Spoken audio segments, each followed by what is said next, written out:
action. Hello, St. Patrick's families. This is Kurt Hoover, Director of Religious Education here at St. Pat's.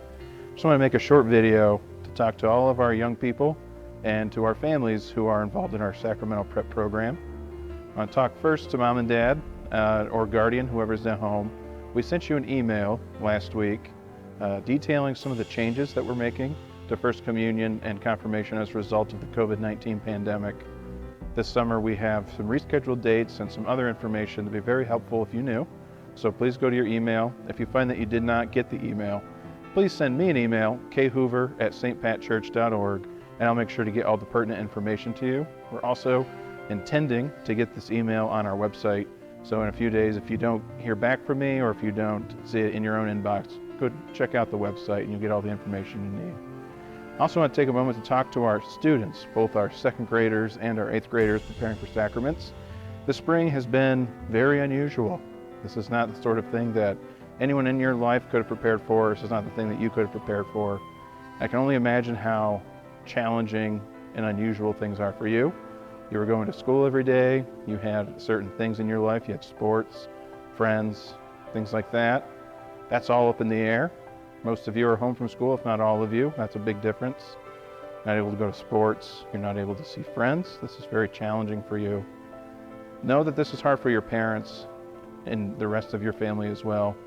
It's especially hard if your folks have lost their job or if there's someone in your family who's fallen ill. So please know of our prayers for you, but also know this, that this is a great opportunity to practice the things that you're going to be putting in place after your sacraments. We've been speaking to you this whole year, both your teachers and the catechists here. We've been talking about why we receive the sacraments and what these things can do for you.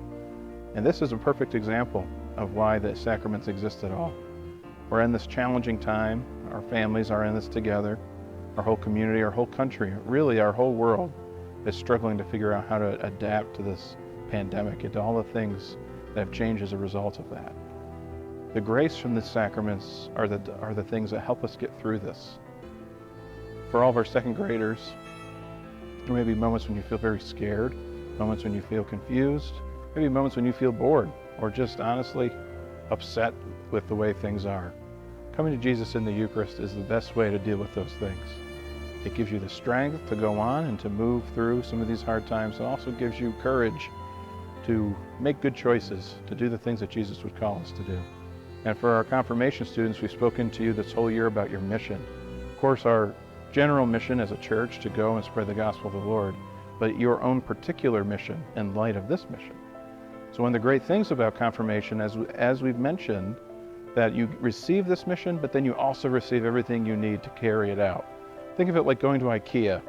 Can you imagine if you went to IKEA and bought the instructions for a new dresser, but it didn't come with any of the tools or any of the wood or any of the materials you needed to produce it? That's the beauty of confirmation. You're given your mission, but you're also given everything you need to execute it, whatever that mission may be. We see our world right now is in dire need of help. We need help from doctors, from scientists. We need politicians. We need all sorts of people to help us through crisis, to continue us pointing towards the good. And here's the beautiful thing about confirmation, is that you will receive a mission that only you can have. And the great news is you don't have to be afraid of that because Jesus will give you everything you need. So for both our second graders and our eighth graders, there's a few things I want you to do in these next few weeks or months preparing for your sacrament. The first thing I want you to do is listen to your parents. Everything at home is probably really stressful right now. Things are unusual. No one really knows what's going on. Make life easier for you and your parents and listen to them. Next thing I want you to do is keep doing your schoolwork. I know that school is something that typically doesn't happen at home, and it is right now. But doing your schoolwork, listening to your parents, these are things that can help make your life a lot simpler, a lot easier, can help make things seem normal. And the final thing you need to do is you need to be praying to Jesus. And however often it is, maybe that's just before bed, maybe that's in the mornings, taking special time. It's going to look a little differently for our second graders and our eighth graders, but whatever it is, make sure you're making that time every day for Jesus. It will help make things clearer and simpler. It'll give you the strength that you need and help you finish your preparation well. Also in the coming weeks, we'll be sending out activities for you to do, especially for our eighth graders. Mr. Bailey, he likes to be called Kevin, and we've been developing things for our eighth graders. Hopefully these will be in-person meetings, but depending on what the governor makes us do over these coming months. This could be online. One way or the other, though, we're going to want to stay connected with you. So keep a lookout on your emails, parents. Keep a lookout on our social media pages, our website. Make sure that you have all the updated information. And like I said in the beginning, know of our prayers for you, and we look forward to seeing you all very soon.